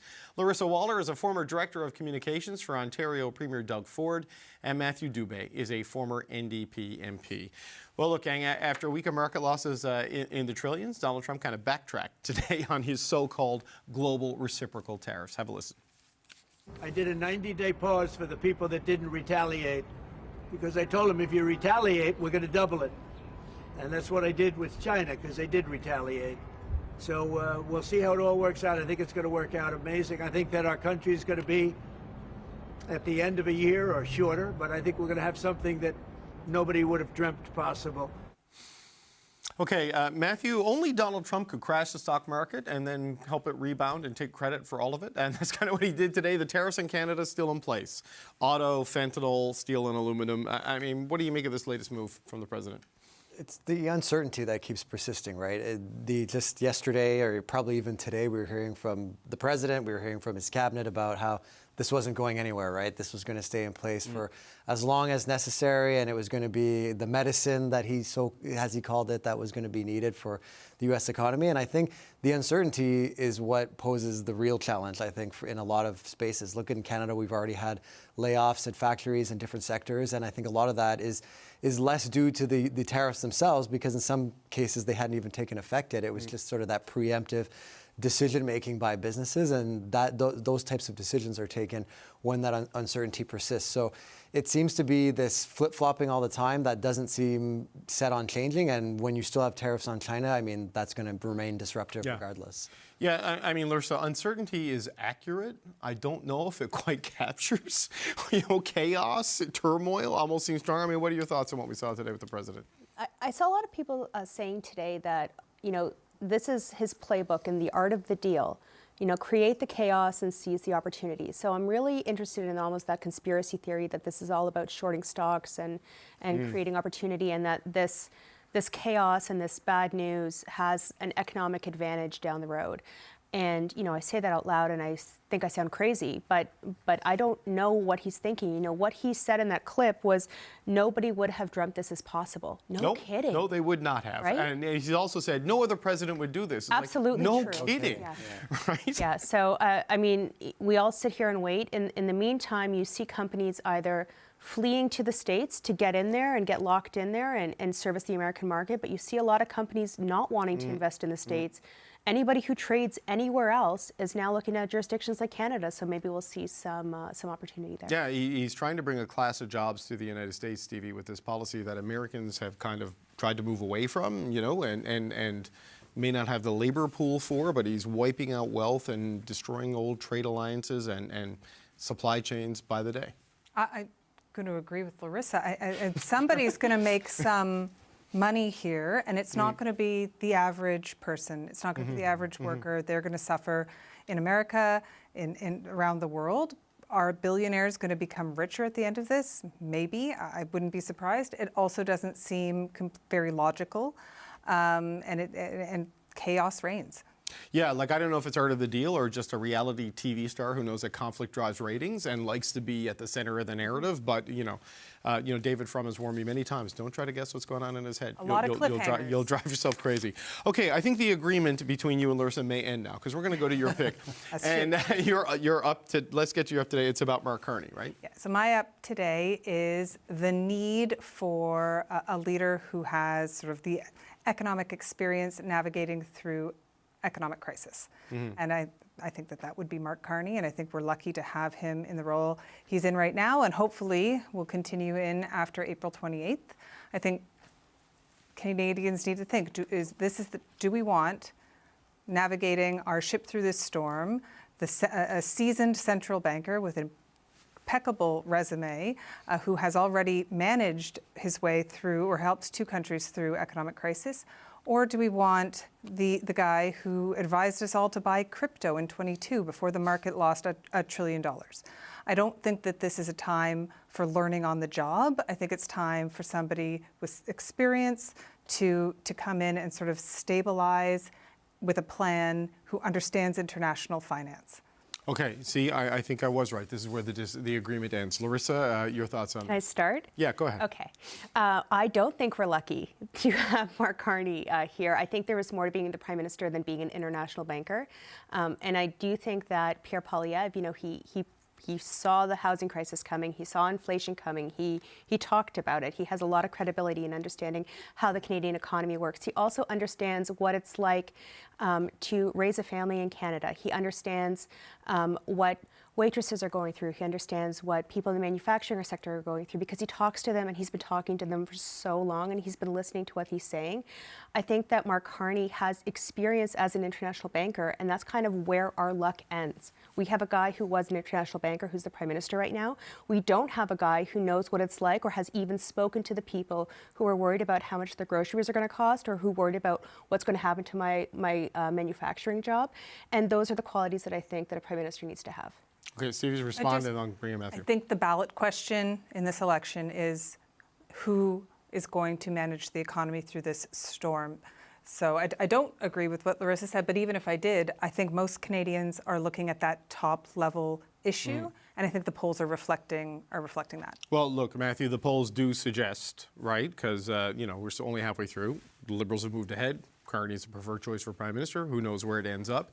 It's been interesting to watch the dismissal of Mr. Poilievre's experience as a career politician and the dismissal of Mr. Carney's experience as only a central banker, not by Larissa and Stevie here, but by the broader campaigns. Kind of both have done a lot of things in their careers. I mean, where are you on this one? I'm kind of in the middle on that piece, on like the resume piece. I always, as someone who was elected right out of university, I've always kind of chafed a little bit about the denigration of career politicians, because I do think that you're not just born into it. Like, you have life experience, you have people that you represent a riding, a community. Yep. So I think there's some nuance that's required in how we talk about that. I don't think it's helpful for encouraging people to run for office. Conversely, I don't think that Mr. Poilievre is effective in dismissing Mark Carney's resume. Like, the facts speak for themselves.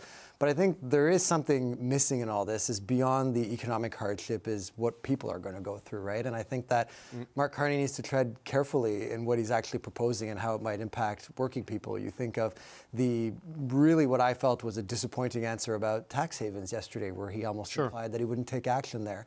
At a time where you have this kind of global instability, you would want to maximize what's being paid in tax revenue in Canada by individuals and businesses living or operating here, and not trying to go elsewhere to circumvent the system and paying their fair share to support the very individuals, the working class people that are going to be impacted by all this uncertainty, as we keep talking about. So there's definitely, I think, a lot there that I think provides a bit of a blind spot that might come to roost sooner than later. Okay, I just want to play a clip. This is part of the uncertainty. Howard Lutnick, the Commerce Secretary, weighing in today on Canada escaped whatever happened today, but we still have reciprocal tariffs in place on auto, and Howard Lutnick had a warning on that. Just listen to this clip. If Canada decides to keep their retaliatory move, which I would suggest, having watched how it went with China, would be a really, really bad choice. You see how Mexico's dealt with it? Mexico's been restrained and being pragmatic, and her ratings in Mexico are 75% positive. Right now, Canada, they're in an election, so you never know. Maybe it's all election, bluster, but we don't know. But the fact is, if they put those tariffs on, we're going to be talking in the Oval Office, and he's going to respond. So I hope they choose to refrain. Okay, well, the tariffs are on. They went on 12:01 last night. I mean, Stevie, do you think this will cause Mark Carney and them to flinch on this? Flavio Volpe thinks they should stay in place. I mean, what are your thoughts? Well, I think Carney has said a few times or repeatedly that Canada will not tolerate bullies. They'll stand up to bullies. I also think that I think it goes back to my point. You need somebody who knows how to navigate an economic crisis, somebody who's got real negotiation skills, private sector skills. I think, again, as Carney said, the relationship with the United States is irrevocably changed. It's different. We're not going back to the way things were, and we need to negotiate a new path forward, a new trade relationship, and I think that you have to start from a position of strength when you do that. Okay, so Larissa, part of just to get to your pick, the position of strength, Pierre Poilievre sees it through energy development and getting projects going. Mark Carney was talking about that today, but you're not a fan. I'm not a fan. I would be a fan if I was really into green energy and net zero as an economic policy. Then I would have loved his energy plan today. It would have been great. I'm somebody who believes that Canada's economic prosperity and future and things like productivity and our competitiveness is tied directly to using our natural resources to the most of their ability. And Carney isn't somebody who thinks that. Carney is somebody who thinks that our oil reserves should stay in the ground. He said that. Carney is somebody who will not repeal Bill C-69, the bill that the energy sector has told us, if you do not repeal it, we cannot build pipelines. So Mark Carney is okay with Canadian gas and oil going down through the States, getting refined, and then coming back up through Canada, having Canada import oil from Saudi Arabia. Our oil is cleaner, our oil is more ethical, and Mark Carney treats Canadian oil like it's a dirty, bad thing. And I don't think the Prime Minister of Canada should do that, and I don't think that his energy plan today said anything different. The only time oil was mentioned in his press release when he was talking about making oil's emissions less, and he also won't repeal the emissions cap. So Right. I don't know how any of that squares between actually investing and supporting Canadian oil as a priority for the Prime Minister. Okay. Okay, Stevie, your thoughts on this? I called the Liberals to talk about this, but I'll let you go so I can understand. I didn't count the number of times he said oil, but he did repeatedly talk about conventional energy. Yeah. And my understanding, conventional energy is oil and gas. He did say that conventionally is including oil and gas. And he wants, he would like Canada to be an energy superpower, not just a clean energy superpower, also including conventional energy. I think he's taking a much more balanced approach than the previous government, and demonstrating that he's more of an incrementalist. Yes, he believes that net zero is good economic policy, but he also knows, much like carbon pricing, you can't force people to go there. You need to bring them along with you. Mm-hmm. And I think I think one of the reasons he was in Alberta is that he recognizes it was an oil and gas announcement.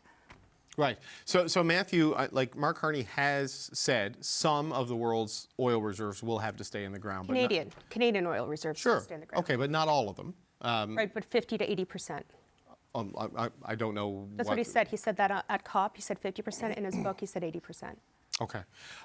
Today, though, he talked about C-69 not repealing it, but using the substitution policy so you can have one review process, which basically deferring to the provinces on it and then backstopping it a bit to get Indigenous environmental standards up. And on the emissions cap, as I understand it, because I asked the same question Larissa has, how do you keep the emissions cap and boost production? And what I was told is that the emissions cap is still in the consultation phase. We saw with the electricity regulations for the grid, it was very aggressive up front. The final thing, it moved dramatically. The suggestion is that may happen with the emissions cap. I don't know until it happens. But is this a viable path to meeting climate targets while still allowing oil and gas developments in Canada, as Carney said today? I think it's a bit muddled, and I don't know how they're going to navigate it, because if they defer to the provinces, that's the problem they ran into with the emissions cap, even on electricity, is that every province is leveraging different infrastructure and proceeding differently. Well, this is just on the review process. They're going to defer to the province. Fair enough, but Yeah. I think the challenge ultimately at your end destination is if you defer to the province and you're not satisfied with the outcome, and then you have this federal office that's been announced, which is not dissimilar, funnily enough, from what the Conservatives have proposed. Is the federal office, energy office or whatever they're going to call it, is that going to take over and then have the ultimate say? Are you going to allow some provinces defer to their environmental assessment and not to others? It gets a little bit messy. It's going to be something that inevitably premiers on either side of this issue are going to be balking at, I think. And at the same time, the federal government does have a role. So are you removing the federal government entirely? Like there's a lot of questions there that I think remain unanswered. And I think ultimately the fact is that it doesn't prevent resource development. I mean, we've talked so many times over the years about how the last Conservative government under Stephen Harper gutted environmental assessment and got less done in that time, from a resource development perspective than the previous government. But they also bought a pipeline when they were talking about tackling climate change. So it's a bit all over the map, and I think that's still the case here. So Larissa, on that point, that using the substitution policy in C-69, they've done this with projects in British Columbia, apparently, and I guess the notion that the emissions cap as intended right now in the consultation phase might not be where it lands because Trump has changed things, and they need to recognize that. Any reassurance on that, or you just don't buy it at all? Just why not say that? Right? Why not say that? Instead, it's always a word salad. Well, no, he said some of this today in a statement about the substitution policy, but not on the emissions cap. Right, on the emissions cap, why not say I'm open to removing the emissions cap, or we're in this consultation phase, but he doesn't say that. Just like he doesn't say that he won't bring back a carbon tax. Like he doesn't say the things that would provide the reassurance to people like me who say, I read your book, I know what you've said for the last 10 years, I know how you feel about net zero and changing the world economic system. You want the Great Reset, reassure me, right? If I'm a voter in Alberta, reassure me, and he doesn't do that. Okay, I got to get to Matthew's pick because we're running out of show. You wanted to talk about something that happened at the Conservative campaign this morning. I'm going to play a clip on this. Pierre Poilievre was taking questions from reporters chosen by the campaign. He takes 4 a day. And our colleague at CTV, Judy Trin, she tried to follow up with a question from the media pen. Have a look at this. Interference. And I will not allow, and I will not allow, because you're concerned that Hindu nationalists supporting Narendra Modi is cutting into your financial support for the Conservative Party. Is that why you're not getting a security Sorry, clearance? I'm listening to the question. Sorry, there's just a protester here. Go ahead. It's a reporter trying to ask you a legitimate question. Okay, Matthew, you wanted to highlight that. Why? What stood out about that for you? I mean, there's a lot of things that stands out there, but what's your take on this? Yeah, well, first of all, I mean, you started with the media pen. It looks like a literal zoo with the poor journalists, members of the media behind these fences, quite a bit of distance away from the candidate. We've talked about the bus and everything. But I think what it highlights, this incident today of saying we've got a protester and dismissing the journalist who's trying to ask the question, combined with what happened yesterday with Laura Stone from the Globe and Mail as well, where he had this, quite frankly, bizarre back and forth over rally sizes. I think it does a huge disservice because as much as I hate to admit it, I do agree when people say Pierre Poilievre is not Donald Trump. But these things are a lot like how Donald Trump would behave. And I think that the distaste and discomfort that Canadians have with the way Trump is conducting himself from a policy perspective, tariffs, threats of annexation, things like that, I think also stems into the way of doing politics. Right. I think we're kind of maybe coming back around a little bit on how people feel about that. And so I think it does him a disservice as a candidate. And I think it's a missed opportunity. I mean, not having journalists on the bus, I think, is a way where you miss a lot of these organic things. The Conservatives posted a video of Pierre Poilievre with his kids that seemed like a genuine, nice moment that doesn't get captured outside of their controlled channels. There's a litany of other examples that you've talked about on this show, but I think it's not a good thing for our democracy, and it's not a good thing for their campaign. So, Larissa, on that, 4 questions a day, no follow-ups, and that was the frustration. And he took the question, he dodged it, and they wanted more clarification. And in an already controlled site, a pen for reporters to be stuck in. I mean, what are your thoughts on why that's necessary? On the pen? Well, 4 questions a day with no follow-ups. I mean, you want to take on Trump, you can take more than 4 questions, can't you? Yeah, you know what, David? A few things here. I think that interaction, I wasn't there, none of us were there. It doesn't look good, right? Like, I can't say that that looked good. It didn't look good. I don't know what was happening on the ground there. What I will say is this, is a few things. I think that there is an inherent distress between a lot of partisan conservatives and the media. And that predates this election. It predates a lot of elections. It is building up over years and years and years. And we could spend a lot of time talking about that, but that's just true. The second piece on Pierre Poilievre is I wish he would take more questions because I think he's really good at it. I think he is the best communicator of all the leaders. I think he can turn any question into an opportunity for him. So honestly, I wish he took more. I know that the Conservative campaign team really wants to give more opportunity to local reporters, but I think you could do it to all of them. They don't get follow-ups either. We got 45 seconds, Stevie. I'm going to lose the show. Yeah, well, I think it was a very un-Canadian exchange. I think a free and independent Canadian media is very important to a healthy democracy, and I think this showed that Poilievre does not support that view. And I think that they promised an accessible and transparent campaign when they didn't allow the reporters on the bus or on the plane, and this is not reflective of that. Yeah, look, it takes a lot for a reporter to do that. It was interesting to see it, right? But and I take your point that there is a lack of trust. But if we don't talk to each other, no one's ever going to trust each other. I know, but I don't think that's going to happen during an election. No, maybe not. But there's 4 years in between, so maybe it can all start on April 29th. But I want to thank you all for being here and talking to me, Matthew Dubé, Larissa Waller, Stevie O'Brien. I am David Cochrane. Thanks for watching Power and Politics tonight and every other night. Remember, CBC News Network is now free to watch until May 5th. You can watch Canada's #1 news network through your cable provider or wherever you stream CBC. And you can also watch this show, Power and Politics, live on YouTube for free for the remainder of the federal election campaign. But that's it for tonight. Hannah Mansing Tonight is next on CBC News Network.